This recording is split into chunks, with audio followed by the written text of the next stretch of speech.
experiência, ele vai fazer a crítica nessa quinta conferência da universidade, aí eles começam um debate, por que a universidade ainda é uma extensão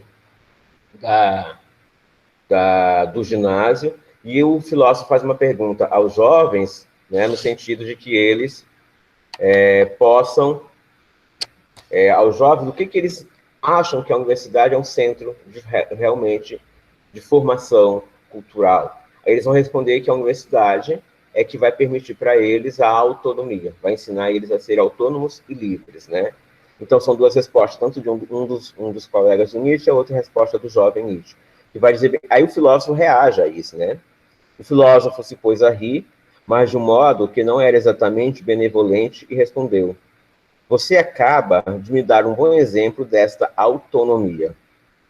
E é justamente esta autonomia que me aterroriza tanto e faz que eu me sinta tão deprimido na proximidade dos estudantes atuais. Sim, meus caros, vocês já estão formados, são adultos, a natureza rompeu já sua forma, e seus mestres podem já contemplá-los com satisfação. Ele estava aqui ironizando, né? Que liberdade, que determinação, que falta de preconceito na hora de julgar, que originalidade e agudeza na hora de conhecer. Vocês se fazem de juízes, e então todas as culturas e todos os tempos se retiram. O sentido científico se inflama e rompe de vocês como uma chama, que retenha cuidado para não se deixar queimar ao seu contato. Se agora considero também seus professores, volta a encontrar novamente a mesma autonomia, mas numa intensidade muito mais rigorosa e arrogante. Jamais houve uma época tão rica em tão belas autonomias. Jamais se detestou tão intensamente qualquer tipo de escravidão, mesmo a escravidão da educação e da cultura. Não obstante, me permitam avaliar sua autonomia com escala dessa cultura e considerar a sua universidade unicamente como um estabelecimento de cultura. Quando um estrangeiro vem conhecer o sistema de nossas universidades, ele pergunta primeiro com insistência: de que modo o estudante está ligado à universidade? Nós respondemos: pelo ouvido, como ouvinte. O estrangeiro se espanta. Somente através dos ouvidos? Pergunta ele novamente. Somente através dos ouvidos, respondemos novamente. O estudante escuta, quando fala, quando vê, quando anda, quando está acompanhado, quando tem uma atividade artística. Em suma, quando vive, ele é autônomo, quer dizer, independente do estabelecimento de ensino. Com bastante frequência, o estudante escreve enquanto ouve. Estes são os momentos em que está preso pelo cordão umbilical à universidade. Ele pode escolher o que quer ouvir. Não precisa acreditar naquilo que ouve. Pode tapar os ouvidos quando não queira ouvir. Eis o método de ensino oral, tá? Aqui, quando ele fala ensino oral, ele está fazendo uma distinção faz uma diferença entre o ensino oral e os diálogos, por exemplo. As duas experiências fortes, que é de que Nietzsche concorda, que ele vai concordar, de ensino, que é pela oralidade, é pela fala, que é o diálogo socrático, e as conversas aristotélicas, né? Então, o Aristóteles, ele vai criar um método que ele vai chamar de conversa, e conversa no latim significa, no grego antigo, dar voltas com, que onde o Aristóteles vai definir assim, aos discípulos gerais se ensina geralmente algumas coisas, mas para aqueles discípulos que você vê que tem mais aptidão à filosofia, se ensina as coisas mais específicas. Por exemplo, o conceito de alma, né, o conceito de substância, em Aristóteles, ele não ensinou e não escreveu para todos os seus discípulos. Aí ele dava voltas, conversava com alguns que ele chamava para uma conversa mais próximo, né? Só que aqui ele está dizendo que nessa universidade atual não existe um fingimento do diálogo filosófico. O que existe é uma oralidade, é um ensino oral, onde o professor fala, ou finge que fala, e os alunos fazem uma seleção daquilo que eles querem escutar. Né? Os estudantes selecionam aquilo que eles querem escutar. Ele até diz, os alunos escrevem enquanto ouvem, ou seja, eles não estão atentos, de fato, a escutar, a ouvir, e fazer aquilo que ele dizia lá na primeira conferência, né? Continuar pensando, né? Isso que na época do Nietzsche não tinha celular, né? Então já pensou que fosse hoje, nós temos ainda esse outro espaço, né? Essa outra dificuldade, esse outro obstáculo. Aí ele diz assim, falando agora do professor, quanto ao professor, ele, por sua vez, fala aos estudantes que o escutam, o que pensa, o que faz, aliás, separando por um imenso abismo da percepção dos estudantes. A miúde, o professor lê enquanto fala. Em geral, ele quer ter o maior número possível de ouvintes. Em caso de necessidade, ele se contenta com alguns, mas quase nunca com um único ouvinte. Uma só boca que fala para muitos ouvidos e metade de mãos que escrevem. Eis o aparelho acadêmico externo, eis a máquina cultural universitária posta em funcionamento. Para todos os demais, o possível dessa boca está separado e independente dos detentores daqueles muitos ouvidos. Esta dupla autonomia é louvada entusiasticamente com o nome de liberdade acadêmica. De resto, para que esta liberdade seja ainda aumentada, o professor pode dizer praticamente o que quer e o aluno pode ouvir praticamente o que quer. Só que bem perto e atrás dos dois grupos há uma distância conveniente. Se põe o Estado com o semblante atento do vigia para lembrar de vez em quando que ele é objeto, o fim, a quintessência destes estranhos procedimentos que são o falar e o ouvir. Isso aqui na modernidade. Hoje, na pós-modernidade, se acreditamos que existe uma pós-modernidade, é muito comum ver as pessoas estudando filosofia a partir de uma subjetividade de eu gosto. Ah, eu não gosto de Heidegger, eu não vou ler Heidegger. Isso acontece muito com professores. Eu, na minha graduação, por exemplo, não estudamos Heidegger porque os meus professores não gostavam de Heidegger. E outros autores também porque os professores faziam uma seleção subjetiva, apaixonada com determinado filósofo. E, às vezes, nós professores temos que dar um cuidado, nós passamos um semestre inteiro escutando o professor falar de sua tese de doutorado, dos autores das quais eles estudam doutorado. É disso que Nietzsche está criticando. E aqui, quando ele fala que o filósofo ele quer uma multidão em sua aula, um populacho, onde ele vai ler as coisas dele, ele está falando do Hegel, que só dava aula para grandes números. Enquanto Schopenhauer, às vezes, tinha só um aluno e ele dava aula para esse um aluno. É nisso que ele está descrevendo também. Ele vai dizer assim, mas aqui que está em jogo mais fortemente é o conceito de liberdade e o conceito de autonomia da pós-modernidade. Né? Da pós-modernidade. Vamos ver uma pergunta aqui um comentário do José Simão. Fora quando os professores não querem falar sobre um autor porque não gostam de como ele era na vida pessoal. Isso meu professor de sociologia no próprio ensino médio era anti-Marx, verdade. Então, isso acontece muito. Isso acontece muitas vezes também, vocês vão esbarrar nos trabalhos de conclusão de curso. Eu sempre defendo a tese de que o aluno ele pode pesquisar, ele deve ter o direito de pesquisar aquele tema que ele quer pesquisar e aquele autor que ele pesquisar. Às vezes, tem no colegiado, não tem um professor que possa dar conta desse referencial teórico, desse autor, coisa e tal. Já aconteceu que na UEAP nós temos uma aluna que ela queria estudar a obra de arte em Heidegger, e os professores queriam que ela trocasse de tema, porque não tinha, naquele momento específico, nenhum professor que estudava Heidegger. Até que eu disse, não, se ela não, nós temos que, então, procurar um orientador em outro lugar, outra universidade, até fora do estado, que possa orientar ela naquilo que é o seu projeto de pesquisa, né? Que é o que é caro para ela. Então, é disso que a gente está falando um pouco, né? Às vezes, professores, nós limitamos, às vezes, aquilo que nós sabemos enquanto nossas formações. Às vezes, repetimos para os alunos as nossas pesquisas de mestrado, de doutorado. Tá? Aí ele vai dizer bem assim, por outro lado, ele pode recusar toda a credibilidade, toda a autoridade, aquilo que ouve. Nesse caso, toda a educação e toda a cultura, estritamente falando, só compete a ele. E a autonomia buscada através do ginásio se revela agora com um extremo orgulho, sob as formas de uma autoeducação acadêmica da cultura e se enfeita com as suas plumas mais brilhantes, né?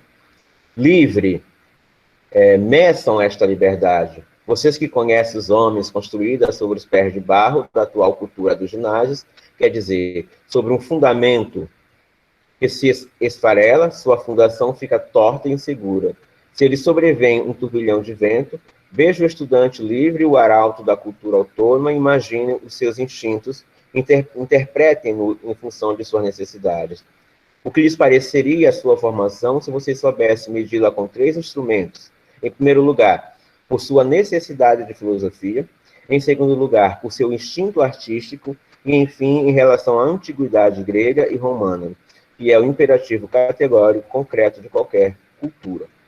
Então, Nietzsche vai estabelecer aqui, para o estudante de filosofia, que ele tem que trabalhar, ele tem que ter em si 3 necessidades ou 3 atitudes. Primeira, por que responder à questão, por que eu necessito a filosofia? Por que eu tenho necessidade da filosofia? Né? Todos vocês aqui vão se perguntar, já se perguntaram alguma vez, ou são questionados por pessoas de fora, da família, amigos ou outras pessoas, por que vocês estão estudando filosofia? Por que escolheram a filosofia?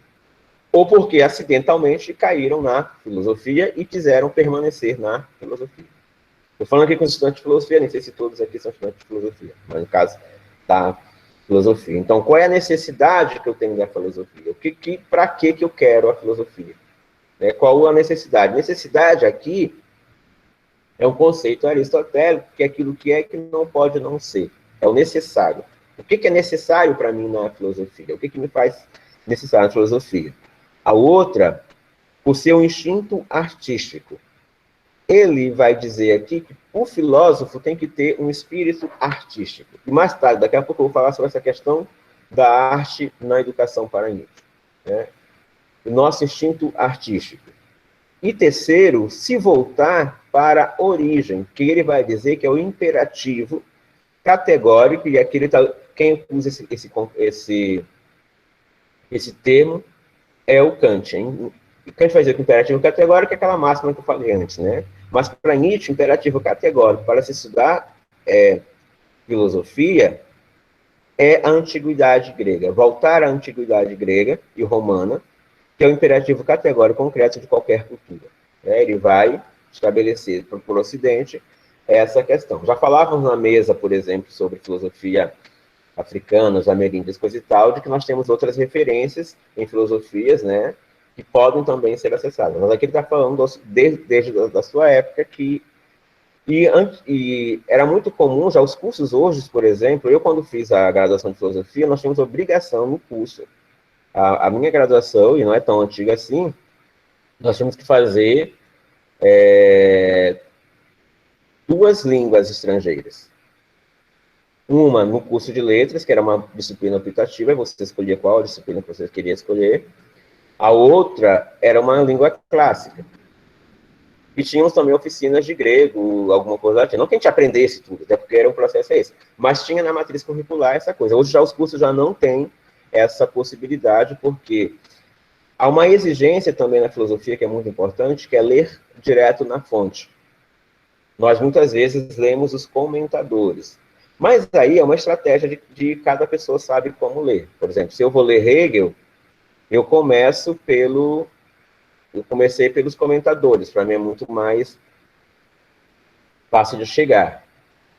Mas eu preciso chegar a ele em algum momento. Eu preciso chegar a pegar a fenomenologia do espírito e ler ela diretamente. Aí ele vai dizer assim, o Celso, né? Boa tarde, Celso. A crítica que Nietzsche faz à cultura e à civilização realmente são perturbadoras e inevitavelmente geram conflitos quando o estudante começa a questionar o seu entorno, né? Isso é verdade, né? E o conflito, ele é inevitável, né? Quando você começa a questionar. O conflito, a crise, né? Em filosofia, ela é crítica, ela gera crise. Crise exige o quê? Uma postura diante de qualquer problema e uma postura também de buscar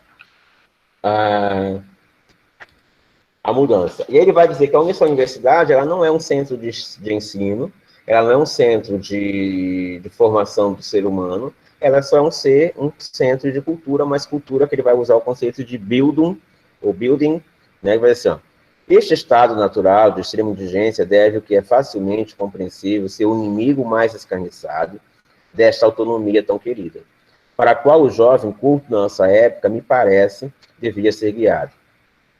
Todos os jovens de hoje que se refugiaram na evidência se esforçam zelosamente para reprimir e paralisar este estado natural, para desviá-lo e sufocá-lo. E o meio favorito é imobilizar este instinto filosófico natural por meio do que se chama agora de cultura histórica. Bildung, né, que ele vai falar. Um sistema que até pouco tempo atrás gozava de uma celebridade mundial escandalosa, encontrou a fórmula desta autodestruição da filosofia. E agora se revela em todo lugar com este tratamento histórico das coisas, esta propensão ingênua e privada de escrúpulos de transformar o que é mais irracional em razão, de apresentar como branco o que é mais negro. É o Nietzsche um pouco racista, né? Não racista, mas é a tradução. De modo que se poderia muitas vezes perguntar, parodiando o princípio de Hegel, né? Será que esta irracionalidade é real? Ora, é justamente o irracional que parece agora ser a única coisa real. Quer dizer, a única coisa atuante se torna como sendo a verdadeira cultura histórica, a arte de considerar esta espécie de realidade pronta para a explicação histórica. Aqui ele faz a crítica a Hegel, né? Porque o Hegel ele vai se considerar o último filósofo. Né? O Hegel, ele, na sua obra, ele vai se considerar que depois dele não vai haver mais filosofia, que todas as obras das filosofias que vão surgir vão ser pós-hegelianas, porque vão ter que passar por Hegel. E, de fato, quando nós estamos estudando, principalmente a Idade Moderna, não é possível não estudar Hegel, mesmo que nós não gostemos possamos não gostar daquilo que ele diz. Mas o que Nietzsche vai dizer é que isso é uma ingenuidade. Porque até um outro autor que vai muito sendo baseado em Hegel vai falar do fim da história, que é o Fukuyama, né? Então, para Hegel, a história tinha acabado, a história da filosofia, que ele faz um tratado, um sistema de filosofia histórico, de que então ele era o grande filósofo. E Hegel tinha um problema de vaidade tão grande que ele dizia o seguinte: se alguém fazia uma crítica a uma obra sua, a um trecho de sua obra, algum quesito seu, ele dizia, não, é você que não entendeu, é você que não tem capacidade de entender, né? Porque eu escrevi bem. Ele não faz uma correção da sua obra, como Kant fez na crítica da razão pura para a crítica da razão prática. O Hegel ele vai assumindo, né? E aí ele vai continuar o filósofo. Agora, nos seminários filosóficos das nossas universidades, os nossos estudantes são dirigidos a esse tratamento neutro da filosofia. Por isso, desde longa data, adquiri o hábito de considerar esta ciência como um ramo da filosofia e de avaliar seus defensores segundo sua qualidade, boa ou mal, de filólogos. Em decorrência disso, a própria filosofia foi banida da universidade. Com isso, acreditamos ter dado uma resposta à nossa questão inicial sobre o valor das universidades em relação à cultura. Não se poderia confessar sem ficar envergonhado quando vemos que relação guarda esta mesma universidade com a arte. Ela não guarda relação nenhuma. Depois eu volto a falar um pouco aqui da arte. Olha só. Nossos estudantes autônomos vivem sem filosofia e sem arte. Por isso que necessidade haveria ainda para ele estabelecer relações com os gregos e com os romanos, já que agora ninguém tem mais razões para estimular uma inclinação para ele, e já que, além disso, os antigos reinam numa solidão dificilmente acessível e num distanciamento majestoso. A universidade não é aquilo que ela desejaria pomposamente ser, uma instituição cultural. Pois, se eliminamos os gregos, e ao mesmo tempo sua filosofia e sua arte, com que escala pretendem vocês ainda elevar-se à cultura? Pois, se alguém tentasse elevar-se sem a ajuda de uma escala, sem erudição, é preciso que vocês entendam isto. Seria mais um peso torturando seus ombros do que uma asa que lhe permitiria elevar-se. E ele está falando aqui justamente que a filosofia ela está esvaziada da própria filosofia. A filosofia da universidade. Tá? Aí, seguindo aqui mais um pouco ainda na conferência, quando ele já vai finalizando as 5 conferências, ele vai dizer o seguinte, que esses jovens estudantes ficaram sem guias e, por esta razão, se perderam. Né? Justamente que é quando ele vai fazer a referência dos jovens que estão lá no bosque, e eles, por eles não terem guias, eles vão se aproximar desse filósofo mestre para pensar a questão, para ter uma referência, para ter um guia. Ele termina assim essa quinta conferência. Assim, repito, meus amigos, toda a cultura começa ao contrário de tudo que se elogia hoje com o nome de liberdade acadêmica, com a obediência, com a disciplina, com a instrução, com os sentidos do dever. E assim como os grandes guias têm necessidade de homens para conduzir, também aqueles que devem ser conduzidos têm necessidade de guias. A propósito disso, na ordem do espírito, reina uma predisposição mútua, ou melhor, uma harmonia pré-estabelecida. Mas, enfim, coloque no meio desta massa um gênio, um verdadeiro gênio conduzido pelas asas da sua fantasia. Então vocês observarão imediatamente algo de inacreditável. Dizia que este gênio, por uma metempsicose e rápida como um raio, teria entrado em todos estes corpos meio animais e que, doravante, todos esses corpos lançariam para ele um olhar demoníaco. Aí ele termina, né? Quanto à minha comparação, o que me entendo como sendo uma autêntica instituição cultural é porque não encontro na universidade qualquer semelhança, ainda que a mais longínqua com isso que pretendo.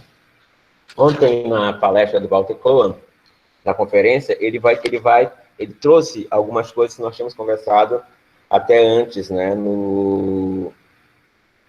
sobre a questão da travessia, sobre a questão do caminhar. Ele usou o termo viajar, né? Ele usou muito essa metáfora, né? Fazer filosofia como uma viagem. E aqui, Nietzsche vai trazer algumas coisas parecidas nesse sentido. A Maia entrando. Então, só fazendo uma síntese desse diagnóstico nas 5 conferências. Ele vai dizer o seguinte: o nivelamento cultural, do fato de que a cultura perder a sua relação com a natureza e a vida, no sentido de que se tornara meramente um acúmulo de informações a serviço do Estado ou do mercado, e reduzir-se a formar profissionais, funcionários e técnicos, e não verdadeiros homens livres, faltam os guias espirituais e sobram os mestres sem vocação, os meros funcionários do saber, os filisteus das culturas. Ele vai dizer que nós, professores de filosofia, não somos filósofos, mas somos simplesmente funcionários do Estado, e o Estado é que diz que filosofia nós vamos fazer. Como mero eruditismo, a sabedoria se tornou simples acúmulo utilitarista de saberes desconectados e estéreis.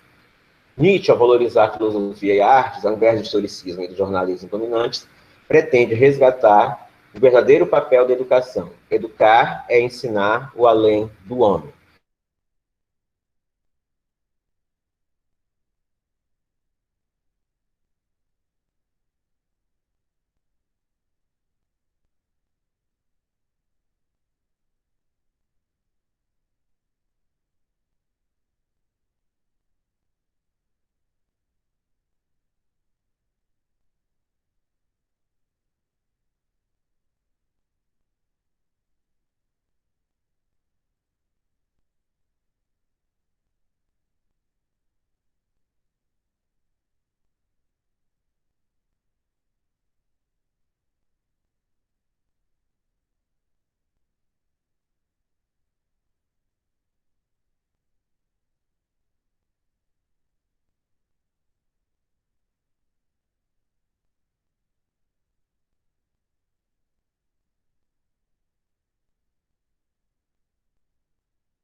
Olá, pessoal. Voltei.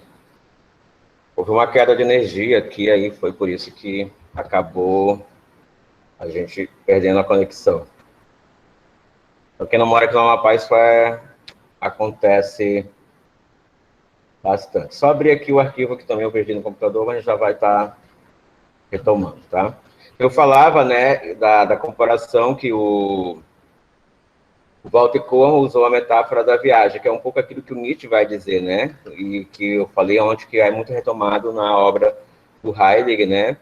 Ou também, José Simão, que é a questão de como se deparar com a própria vida. Então, Nietzsche vai falar, eu vou fazer algumas sínteses agora, a partir de alguns textos que eu fui trabalhando, né, de como que o Nietzsche ele vai sintetizar essa experiência educativa dele com a própria filosofia dele. Mas tem muito a ver aquilo que eu falei para vocês, que é a questão da própria... de só conectar um outro cabo aqui do arquivo, ele é...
deixa eu ver aqui.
Ok, voltei. Caiu de novo, mas agora acho que talvez, espero que não caia mais, tá?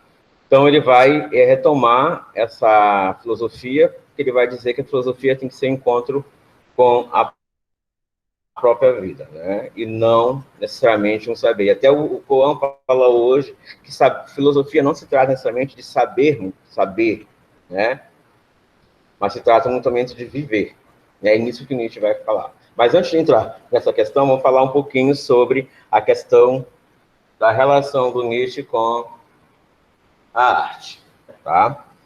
Para esse processo perigoso e arriscado, Nietzsche requisita a educação. Ele diz assim, ó, teus verdadeiros educadores, aqueles que te formarão, te revelam o que são verdadeiramente o sentido original e a substância fundamental da tua essência.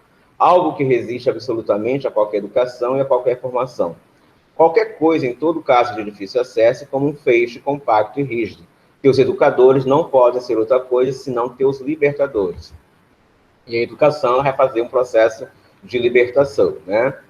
Então, como processo de libertação, a educação não leva ao homem o que ele não tem, mas desvela nele aquilo que ele tem e que fora negado pela pressão do rebanho, que tenta reduzir o que é próprio ao nível do que é comum e vulgar. Por isso que ele vai usar a máxima, torna-te quem tu és.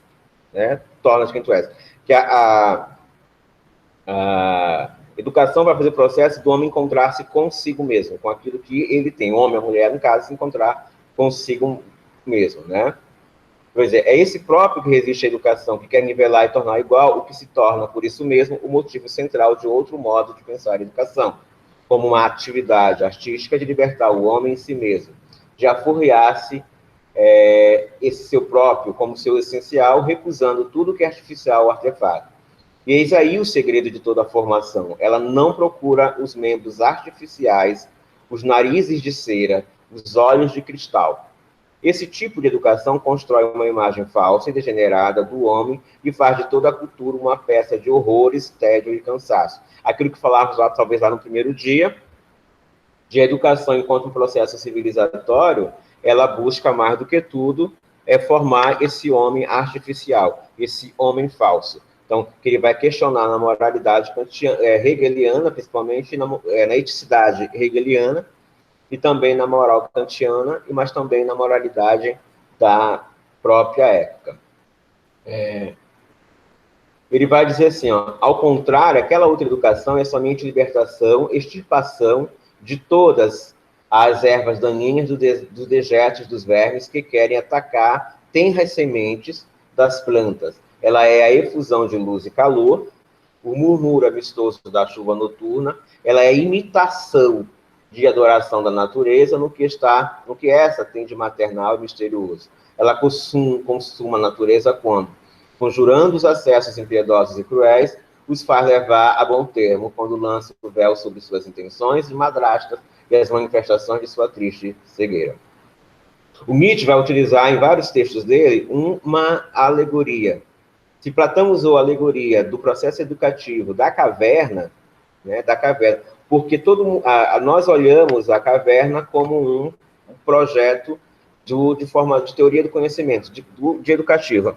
A alegoria da caverna, aliás, a República, a alegoria da caverna, principalmente, ela é uma formação política do filósofo, né, para a filocracia. Mas não vamos entrar nesse detalhe.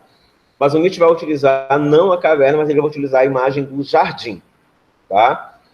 Ele vai dizer o seguinte, é como libertação que a educação se torna uma espécie de jardinagem, que retira as ervas daninhas sem anular o que é próprio, mas, ao contrário, consumado o que é natural, reconhece na tradição educativa do Ocidente justamente a tentativa de vã de anular aquilo que é natural e humano, demasiado humano. Ou seja, a educação, o processo escolar, desse ginásio que ele criticava, dessa universidade, ela tenta retirar tudo que é humano, demasiadamente humano das pessoas, para colocar no lugar disso uma moralidade falsa.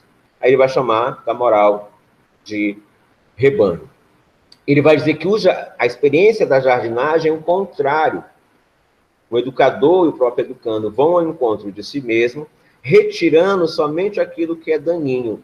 E não só retirando, mas até enfrentando isso que é daninho em si.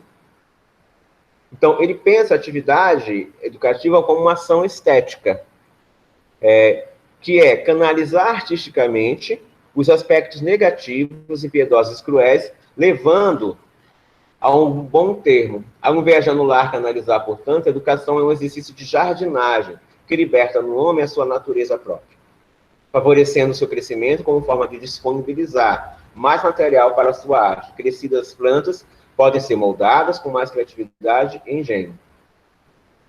Aqui, ele é extremamente antiplatônico. Né? Em que sentido? Né? Lá no livro 10 da República, para que os poetas, os artistas em geral, não teriam lugar na sociedade ideal. O Platão, ele vai dizer que o conhecimento estético ele não serve para nada, porque ele não tem utilidade prática. Até há uma passagem lá na República e também lá em outros textos do Platão, onde ele vai usar a imagem do sapato. Né? Ele vai dizer, por exemplo, que existe só dois sapatos importantes. O sapato feito pelo artesão. E esse sapato feito pelo sapateiro, pelo artesão, ele é uma imagem, ele é do sapato ideal que está no mundo das ideias. Então, só esses dois modelos de sapato é que servem, usando esse exemplo. Mas Platão, por exemplo, nunca olhou, não teve oportunidade de ficar de frente de um quadro ou sapato de Van Gogh. Ou seja, aí o Aristóteles vai dizer, não, a arte, principalmente a poesia, que é o que o Platão vai criticar, ela gera a sensibilidade. Se ela gera a sensibilidade, isso é um tipo de conhecimento. Mas para Nietzsche aqui, ela não vai ser condenada, como Platão condena a arte, muito pelo contrário, ela vai ser elevada ao seu grau máximo, porque ele vai dizer que a partir da sensibilidade é que eu vou chegar, da sensibilidade estética, do exercício estético, que eu vou chegar à razão, e não ao contrário disso. Né? Então, para Nietzsche, a arte tem uma função educativa da jardinagem, que evoca o terrível esforço e tremendo dever de me educar a mim próprio. É, no limite, equivalente à profissão do jardineiro, que o educador é, e que para Schopenhauer seria o exemplo perfeito. Schopenhauer é, confessa Nietzsche, o mestre, o educador, filósofo, que poderia não somente descobrir a força central, mas também impedir que ela agisse de maneira destrutiva. A educação, nesse caso, seria você olhar para dentro de si, olhar para a sua própria vida, e por isso que ele vai ter a imagem do eterno retorno, e é uma sequência, né? Tu tem que matar a morte de Deus. Tu mata as tuas falsas concepções, tu mata os teus deuses, mas tu tem que criar, nesse espaço das tuas falsas concepções e falsas moralidades, um novo homem, uma nova mulher, que é o super-homem. Só que esse homem e essa nova mulher, eles precisam entender-se a si mesmo, olhar para si mesmo naquele abismo que eu falava para vocês. E aí ele vem, e ele precisa ter uma vontade forte, que é a vontade de potência. Potência, no caso aqui, é a questão de poder criar, né?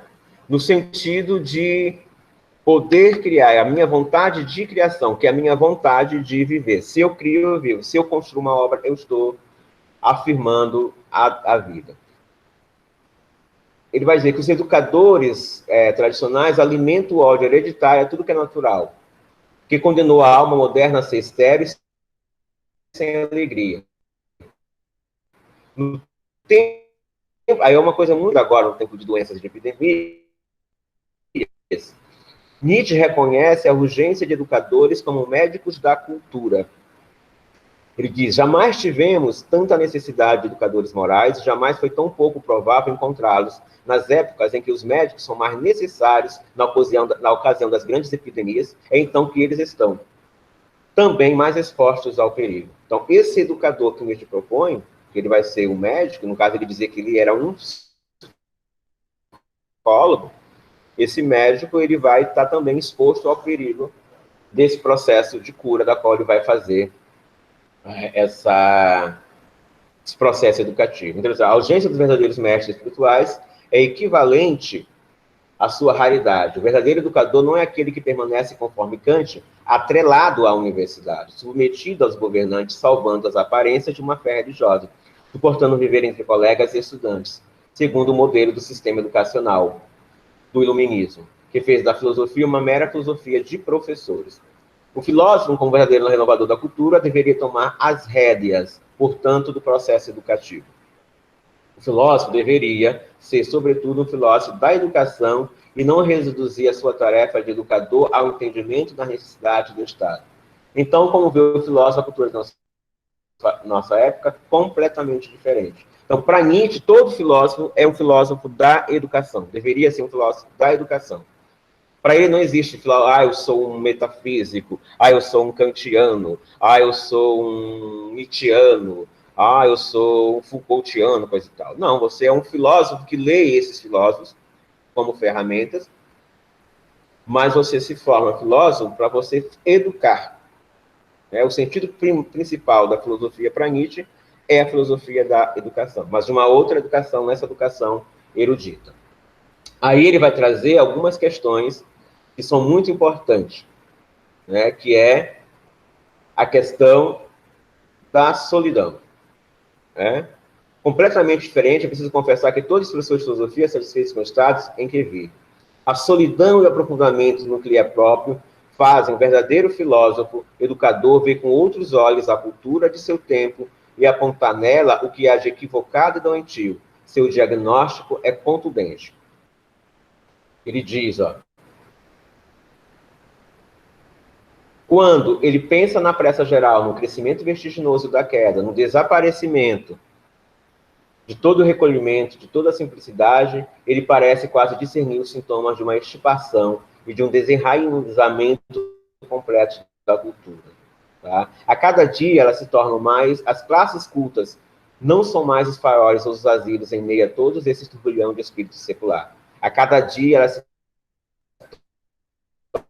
tornam mais inquietas, mais vazias de amor e pensamento. Tudo está a serviço da barbárie que vem vindo, tudo a incluídas a arte e a ciência dessa época. O homem culto degenerou até se tornar o maior inimigo da cultura. Por ele quer negar com mentiras a doença geral e é um estorvo para os médicos. A gente vai falar a questão do amor ao pensamento, porque filosofia é amor ao saber, amizade ao saber.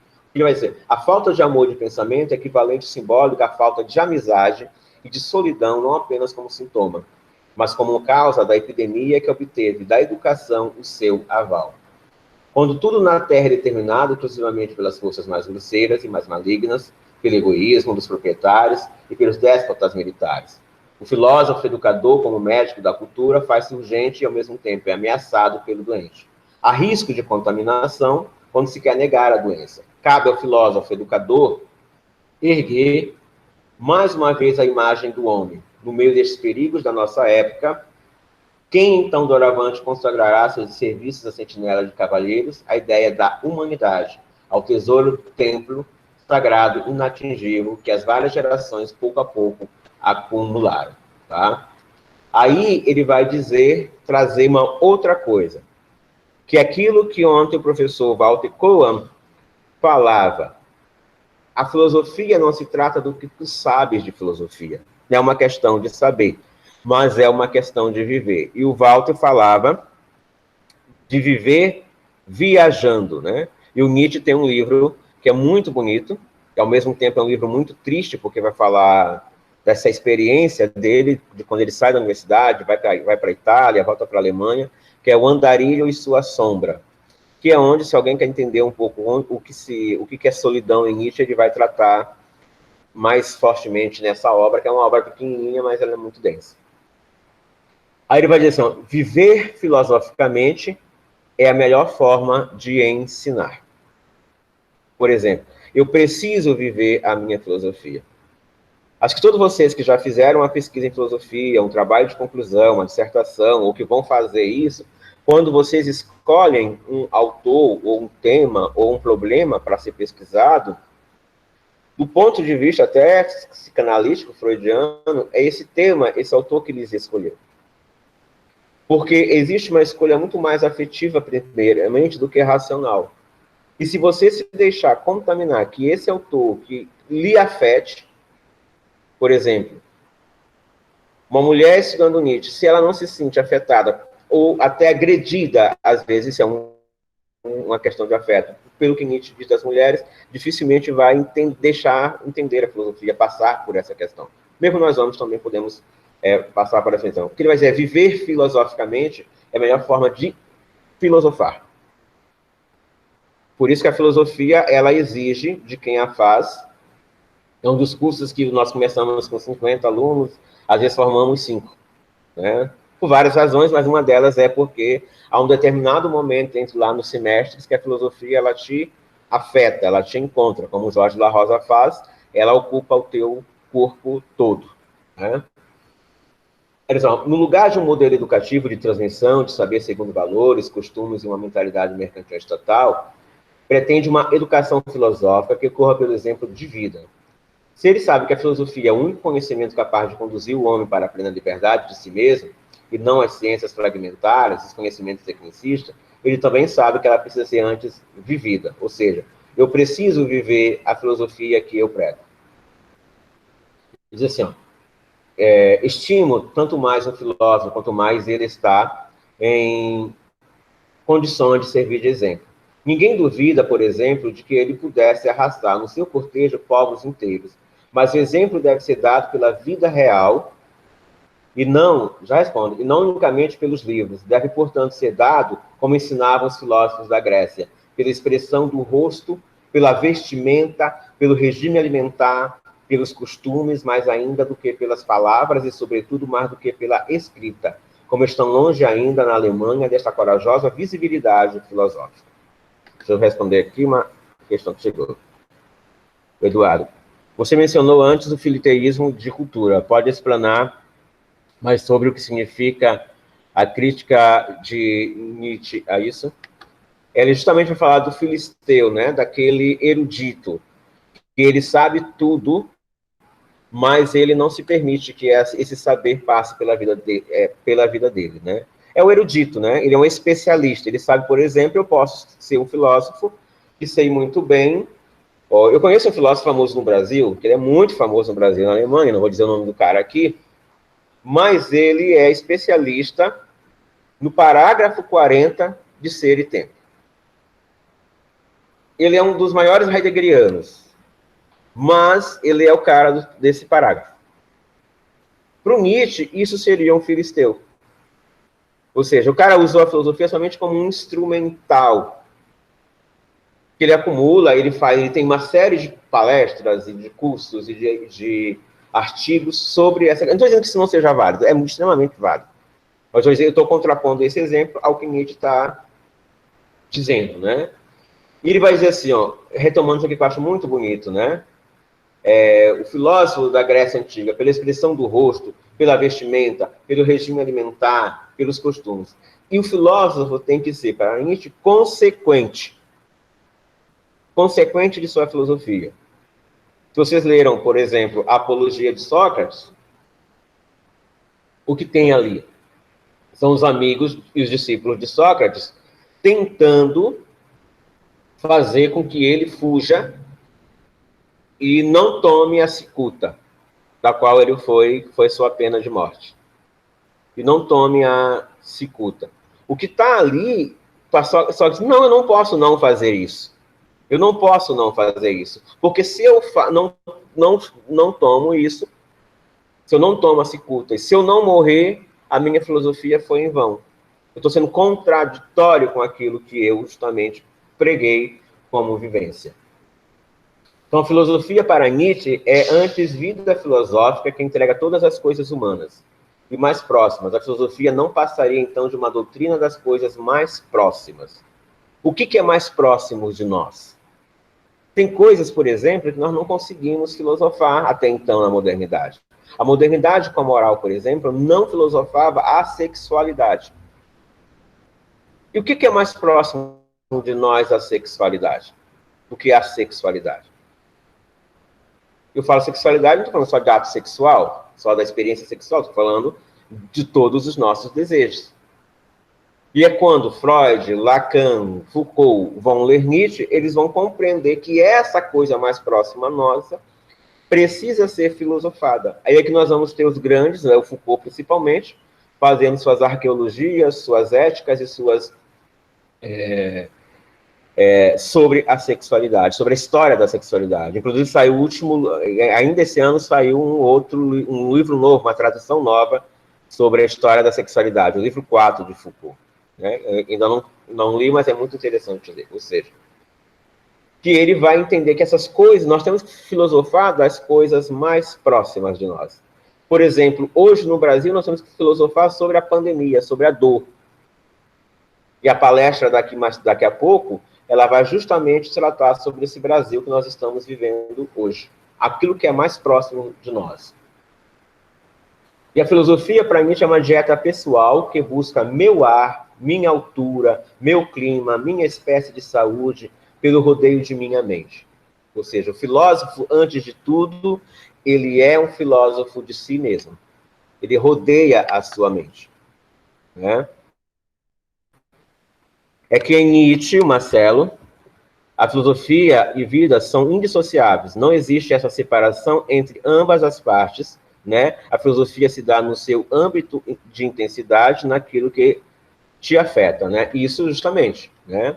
Que ele vai encontrar, basicamente, fortemente isso nos gregos clássicos, na filosofia clássica grega. Porque ele vai dizer que tanto a Idade Média como a Idade Moderna se afastou do homem que pensa, se afastou do homem que está filosofando, né? Se afastou dessa realidade. E a filosofia e vida, de fato, como o Marcelo diz, elas não se separam. E vocês vão, cada um que filosofa aqui vão observar que em algum momento chega na sua vida essa questão. Então, como a filosofia, a vida, a filosofia exige atenção para tudo o que fora negligenciado pela tradição. E não apenas negligenciado, mas justamente contra o que toda a tradição educativa, na esteira de Platão, empenhou-se: regime alimentar, lugar e clima, repouso. Enfim, tudo que diz respeito à vida é de interesse filosófico, porque toda a filosofia, ou todo o pensamento em geral, não é mais do que um sintoma e um efeito da própria vida. Só que aí nos exige um exercício filosófico. Nem todo pensar ele é filosófico. Né? Nem todo, porque as pessoas, todo mundo pensa. Né? Todo mundo pensa. Agora, nem todo mundo pensa, por exemplo, eu gosto muito desse exemplo, se você pergunta para alguém que horas são, você vai responder, agora são 15 horas e 14 minutos. Essa é uma resposta, esse é o tipo de resposta. Agora, se você pergunta à pessoa o que é o tempo, você vai ter, pelo menos a pessoa vai parar um tempo, um pouquinho, e vai pensar sobre essa questão. Ou se tu pergunta para alguém, como é que se faz amor, né? Fazer amor entre aspas. A pessoa pode dizer, tu encontra alguém, sobe em cima dela, ou fica embaixo, coisa e tal, e faz amor.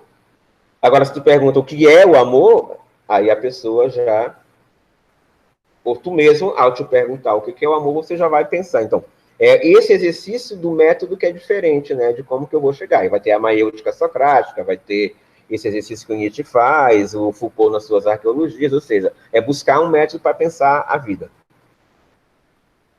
Perguntar-me-ão por que é que contém todas estas coisas pequenas e, segundo o juízo tradicional, indiferentes. Causarei assim dano a mim próprio, e tanto mais quando estou destinado a representar grandes missões. Resposta: estas pequenas coisas, ele vai dizer, alimentação, lugar, clima, recreação, toda a casuística do egoísmo são muito mais importantes do que tudo quanto se concedeu e até agora se considerou importante. É aqui justamente que importa começar a aprender de novo. O que a humanidade até agora teve em séria consideração não são sequer realidades, são simples imaginações. Em termos mais escritos, mentiras provenientes dos instintos, maus de natureza doentes, perniciosos. No sentido mais profundo, todos os conceitos de Deus, alma, virtude, pecado, além, verdade, vida eterna, mas foi neles que se procurou a grandeza da natureza humana, a sua divindade. Quer dizer, todos os conceitos metafísicos buscavam essa divindade.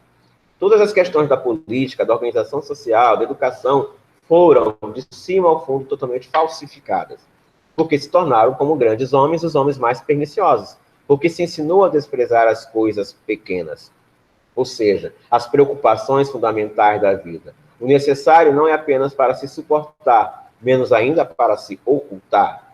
Todo idealismo é mentira perante o necessário, mas para o amar. Ele fala aqui no Et Homo. Quer dizer, é preciso aprender de novo a valorizar a vida como um assunto filosófico e educativo. E isso, para nós hoje, que estamos vivendo naquilo que Nietzsche falou, num estado de pandemia, todos nós estamos doentes, mesmo que não tenhamos pego o Covid. Todos nós sofremos alguma perda. Todos nós passamos pela dor.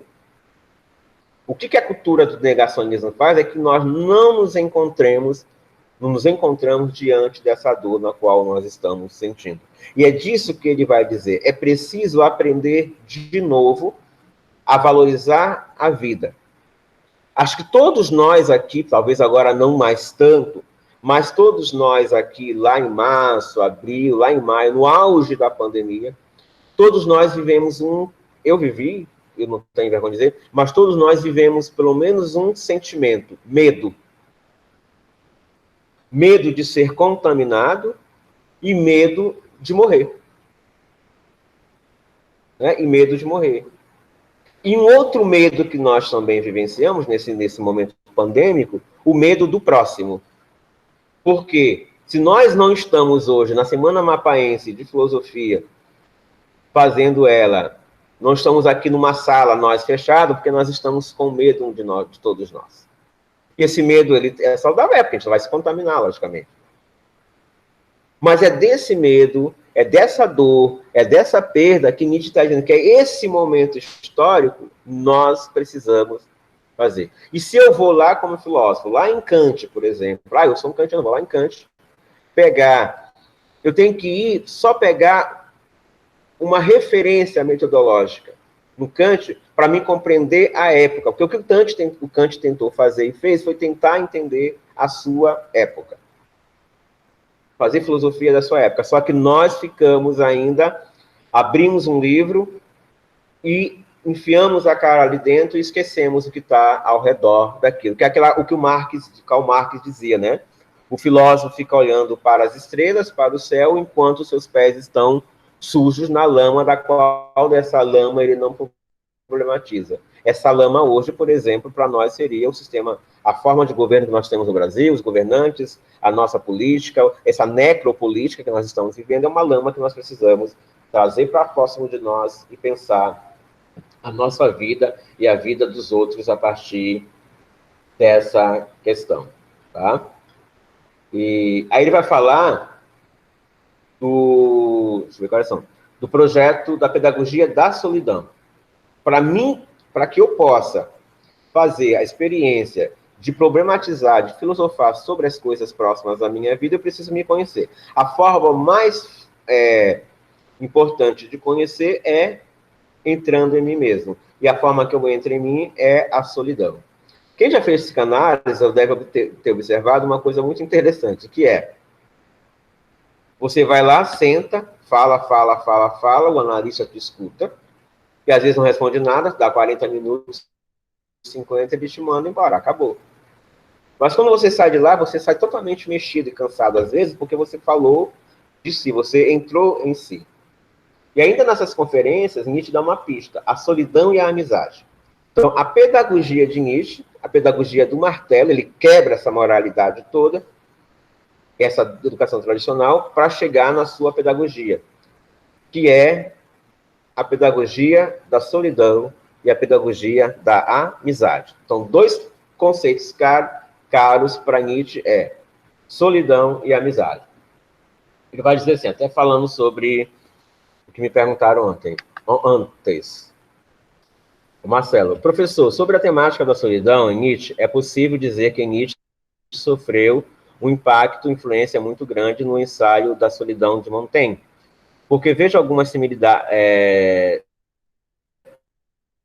similaridades entre os dois, além de que o próprio Nietzsche tece alguns elogios a Montaigne, com toda razão. Né? O Nietzsche, ele leu, traz de lá algumas coisas, né? Mas, assim, ele vai por que ele vai fazer essa leitura do Montaigne, desse autor que tu está citando? Porque justamente ele já se sentia só, ele queria compreender essa solidão. Porque no primeiro momento, a solidão para Nietzsche não é um tema filosófico. No primeiro momento, é um problema da vida dele. É um problema que ele, psicológico, até que ele achava que... tanto que as doenças que o Nietzsche teve são doenças que hoje a gente poderia considerar muito psicossomáticas. E aí ele vai entender, aí que eu estou dizendo que é você filosofar-se a si.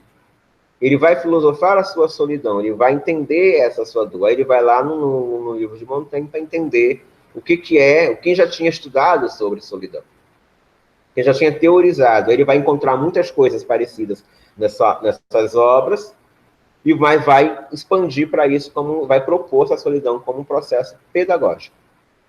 Como um processo pedagógico para si mesmo. Muito bem, Marcelo, muito bem lembrado. Se a marca do filisteu da cultura é a busca por notoriedade e aplauso da massa, de nada, Marcelo. Como aprovação do seu tempo e não justamente como negação, o verdadeiro educador deve fugir disso. É triste, escreve o filósofo, vê-lo, o filisteu, a caça do menor traço de notoriedade para si e seu triunfo estrepitoso. Muito estrepitoso quando ele foi finalmente lido, tem algo de doloroso e comovedor.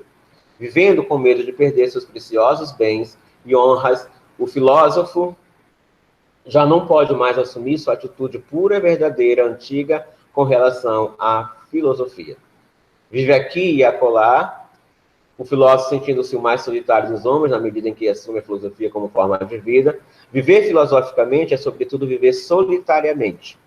O mais das vezes desenganado na sua afanosa procura de homens totalmente confiáveis e compassivos. Ele vai reconhecer isso, de novo, no Schopenhauer, que para ele era verdadeiramente um solitário, realmente, nenhum amigo com a mesma disposição de temperamento se moveu para consolá-lo. A solidão radical é a característica mais própria do filósofo, educador, porque é nela que ele experimenta a si próprio. A solidão tem um papel profilático e higiênico, ou seja, profilático que ele limpa, porque ajuda a limpar da sujeira que acumulamos na vida social. Ela é a premissa, a condição e a garantia da liberdade espiritual. Por isso, ela se torna tão perigosa e a sociedade em geral ergueu-se contra ela nas mais variadas formas. A solidão como condição é o caminho para a elevação e é ela que conduz para a mais radical das libertações, aquela que forma o campo próprio, no qual nenhum poder exterior pode penetrar. O labirinto abriga a alma do filósofo, como quem aguarda um monstro perigoso. É nela que o filósofo põe a salvo sua liberdade no fundo de si próprio, e nisso torna-se perigoso. Não à toa, toda a moral e a cultura foram para mim uma tentativa de anular a solidão, de tornar o homem um animal de rebanho, a serviço do que a educação se tornou um processo de domesticação, de adestramento, de enfraquecimento. A solidão é a fuga da coerção social, do cerceamento e confinamento na paz da comunidade. A educação, na medida em que é tarefa de adestramento, contribuiu para o enfraquecimento do ser humano. Chamar a domesticação, lembra da civilização, de um animal, seu melhoramento, soa para nós quase como uma piada. Quem sabe o que acontece nos adestramentos em geral, duvida que a besta seja aí mesmo melhorada. Ela é enfraquecida, torna-la menos nociva. E o que a escola faz conosco? Foi isso, nos tornou civilizados. A fila do menino da menina, levantar o dedo, a questão da licença, não falar da sexualidade, todas essas questões. Mas a gente vai dizer que é na minha solidão, quando eu adentro de mim, e essa solidão é diferente de solitude, né? Assim, que alguns autores falam, a solitude como sendo só uma vontade de querer estar só. Não, isso aqui é uma condição que você vai... Porque no fundo, ele vai dizer, nós estamos sozinhos. Eu posso estar numa multidão, mas nós somos só. Eles sabem, esses solitários livres do espírito, que parecerão constantemente, em qualquer circunstância, diferentes daquilo que eles próprios pensam de si. Embora só queiram a verdade e a honestidade, se tece em torno deles uma rede de mal-entendidos, e a violência do seu desejo não poderá impedir, apesar de tudo, que emane de sua ação uma bruma de opiniões falsas, de acomodação de meias-verdades, de silêncios complacentes e errôneos. Não raro, esses homens e mulheres assim compreendidos tornam semblantes terríveis e é possível que se autodestruam por serem o que são, ou seja, por recusarem o processo de padronização exigido pela cultura. Ele vai dizer que é necessário também que o sujeito esteja atento a si mesmo, porque essa solidão não é uma opção, ela não é bonita, ela pode ser autodestrutiva. Aí ele vai falar até a questão do suicídio aqui, né? A questão do suicídio no sentido. É por isso que é preciso construir um espaço, aí que ele vai falar da amizade. É por isso que é preciso construir um espaço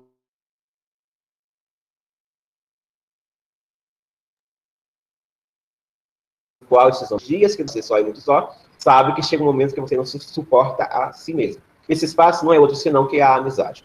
A amizade que não é andar em bandos. É ter amigos de verdade. E ser amigo de verdade. O valor pedagógico da solidão, portanto, está intimamente ligado à amizade como espaço de disputa e luta entre iguais. Justamente, estes solitários têm necessidade de amor. Mas que amor é esse? Amor filial, amor fraternal. Tem necessidade de companheiros com os quais possam se mostrar abertos e francos, tal como são para si mesmo, e em presença de quem cessaria a tensão do silêncio e da dissimulação. Só na amizade, portanto, haveria lugar para a verdade absoluta do que é próprio a cada indivíduo. Só entre amigos ele pode se mostrar sem dissimulação. Na amizade, os indivíduos mostram-se abertos e francos, como se estivessem em frente a si mesmo. O amigo, a amiga, é outra forma de eu. É um terceiro com o qual o próprio eu pode dialogar. É o amigo como uma necessidade que faz suportar a solidão. É na amizade que Nietzsche vislumbra a possibilidade de experimentação desse seu projeto educativo. O amigo resgata o eu de sua profundidade avassaladora, aquela que deixa surgir o perigo da dissolução do próprio eu, que transforma cada indivíduo numa erupção vulcânica. Retirem-se deles, estes amigos, e vocês provocarão um perigo maior ainda. Não há dor maior, a gente fala até isso, do que perder amigos. A dor maior é perder amigos. E tem uma passagem do Nietzsche, né, que é um aforismo anal. Deixa eu ver se eu acho aqui para até ler para vocês. Que ele vai falar dessa experiência de como foi doloroso para ele perder a amizade do Richard Wagner. Né? Não, chama-se Amizade Estelar. Eu vou ler aqui para vocês. Que é quando perdeu um amigo. Ele vai dizer o seguinte, que quando nós vamos perder a mãe, perder o pai, perder a irmão, é extremamente triste. Mas perder um amigo é extremamente traumático. Né? Há uma passagem também que é do Mounier, um professor brasileiro, que é o Balduino Andreola, lá da Universidade Federal do Rio Grande do Sul, foi fazer um estágio doutoral na França, e ele ocupou uma cadeira que era do Mounier. E um amigo do Mounier disse, a pior coisa de se perder um amigo é que você continua falando com ele, mas ele não responde mais. E quando você perde um amigo, você conversa com ele todo dia, só que não vem mais resposta. A Nietzsche faz um aforismo, que é o aforismo 279, que é para essas amizades que ele foi perdendo, principalmente as do Wagner. Ele vai dizer assim, ó, nós éramos amigos e nos tornamos estranhos um para o outro. Mas está bem que seja assim, e não vamos ocultar e obscurecer isto como se fosse motivo de vergonha. Somos dois navios que possuem, cada qual, seu objetivo e seu caminho. Podemos nos cruzar e celebrar juntos uma festa, como já fizemos, e os bons navios ficarão placidamente no mesmo porto e sob o mesmo sol, parecendo haver chegado ao seu destino e ter tido um só destino. Mas então, a toda a poderosa força da nossa missão nos afastou novamente em direção a mares e quadrantes diversos. E talvez nunca mais nos vejamos de novo. Ou talvez nos vejamos sim, mas sem nem nos reconhecermos. Os diferentes mares e sóis nos modificaram. Que tenhamos de nos tornar estranhos um para o outro é da lei acima de nós. Justamente por isso deve se tornar mais sagrado o pensamento de nossa antiga amizade. Existe provavelmente uma enorme curva invisível, uma órbita estelar em que nossas tão diversas trilhas e metas estejam incluídas como pequenos trajetos. Elevemo-nos a esse pensamento. Mas nossa vida é muito breve e nossa vista muito fraca para podermos ser mais que amigos no sentido desta elevada possibilidade. E assim crer em nossa amizade estelar, ainda que tenhamos de ser inimigos na Terra. O que ele está dizendo isso, né, do Wagner? Que por mais que eles tivessem rompido politicamente, eles continuam amigos estelar, mesmo que inimigos na Terra. Aí ele vai reforçar essa questão da amizade. A Maria Beatriz, que profundo, dedico essa aula aos meus amigos Léo e Simão. Eu compartilho esses textos. Eu vou compartilhar pelo meu e-mail pessoal para vocês, porque pelo e-mail eu tentei mandar pelo e-mail da página do evento, mas não consegui. Vamos mais um pouco e daqui a pouco vai ter a outra conferência, tá? Aí ele vai dizer bem assim.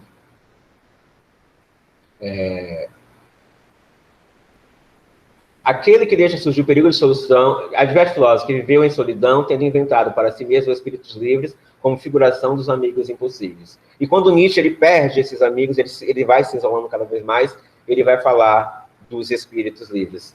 Foi assim que há tempos, quando necessitei, inventei para mim os espíritos livres, aos quais é dedicado este livro melancólico, brioso, que é o livro Humano Demasiado Humano, que tem o título de Humano Demasiado Humano. Não existem esses espíritos livres, nunca existiram, mas naquele tempo, como disse, eu precisava deles como companhia para manter a alma alegre em meio a muitas males, a minha doença, a minha solidão, o meu exílio, a minha inatividade, como valentes confrades fantasmas com os quais proseamos e rimos, quando disso temos vontade, que mandamos para o inferno quando se tornam entediantes, uma compreensão para os amigos que faltam. A amizade, de um lado, mantém a alma alegre no meio da solidão, que é penosa e doloriza, mas necessária como condição da elevação do espírito. Como terapêutica, a amizade integra também a possibilidade da disputa e da querela, da infidelidade e do rompimento, forma de fugir do escuro radical de si mesmo, que não é outro senão o próprio fosso da loucura ou da morte. E a amizade também, entre amigos nós conseguimos brigar, a gente briga com os amigos também, a gente disputa, né? Temos ciúmes de nossos amigos. Isso aí, Gaia Ciência 279, é o aforismo da amizade estelar, né? Aí ele fala algumas experiências, né, de pessoas que eram muito solitárias e que não tinham amigos, que chegaram ao suicídio, né? Ele fala do Heinrich von Kleistner, que se suicidou em meio a uma profunda tristeza e amargura, juntamente com sua amiga Henriette Vogel, que havia desenvolvido um câncer que lhe retirara todas as expectativas de uma vida feliz. O Heinrich von Kleistner, ele era muito solitário, ele tinha uma única amiga, que era a Henriette Vogel. E a Henriette Vogel estava com câncer. E quando ela morre, o Heinrich não suporta mais essa solidão, a falta dela, e ele vai se suicida, né? Então, Heinrich von Kleistner morreu por causa desta ausência de amor. E o mais terrível remédio que se pode aplicar aos homens excepcionais é fazê-los recolher-se tão profundamente a si mesmo, cada um de suas fugidas para o mundo exterior, tomaria a forma de uma erupção vulcânica. Então, ele vai dizer que o perigo é essa questão. E ele vai fazer o seguinte: é preciso diariamente, constantemente, reafirmar a vida. Ele vai dizer: a vida alimenta a filosofia com questões insólitas, que devem ser tematizadas por todos os que não querem simplesmente passar pela vida e por toda a cultura que se queira superior. E a pergunta que ele vai fazer, que nós temos que fazer é: por que é que eu vivo? Que lição devo aprender com a vida? Como me tornei o que sou e por que devo eu sofrer por ser assim? Então, eu vou repetir essas perguntas para que vocês também tenham presente em suas vidas. Por que é que eu vivo? Que lição devo aprender com a vida? Como me tornei o que sou e por que devo eu sofrer por ser assim? Perguntas para as quais o teatro é a arte pública dos homens vulgares e emite rapidamente respostas que são cômicas ao homem de exceções. Tá? Então, a gente vai dizer que é na amizade, mais uma vez, e como forma superior de amor, que o homem se vê a si mesmo. É difícil levar alguém a este estado de conhecimento impávido de si, porque é impossível ensinar o amor. Pois é no amor que a alma adquire não somente uma visão clara, analítica e desenhosa de si, mas também este desejo de olhar acima de si e buscar com todas as suas forças em seu superior, ainda oculto não sei onde. Assim, somente aquele que deu seu coração a algum grande homem, recebe deste fato a primeira consagração da cultura. É na amizade, no amor aos homens e mulheres superiores, que a cultura adquire capacidade para elevação. O filósofo educador, portanto, torna seu amigo um desejável objeto de amizade e de veneração. Na amizade, como relação com interpares escolhidos entre os grandes homens, a verdadeira educação seria factível. A metáfora estética usada novamente foi o sentido do crescimento possibilitado nas relações amicais, né? Num tempo que a cultura como um todo se torna maléfica, dos indivíduos nobres, na qual todas as demais instituições concorrem para o seu desaparecimento.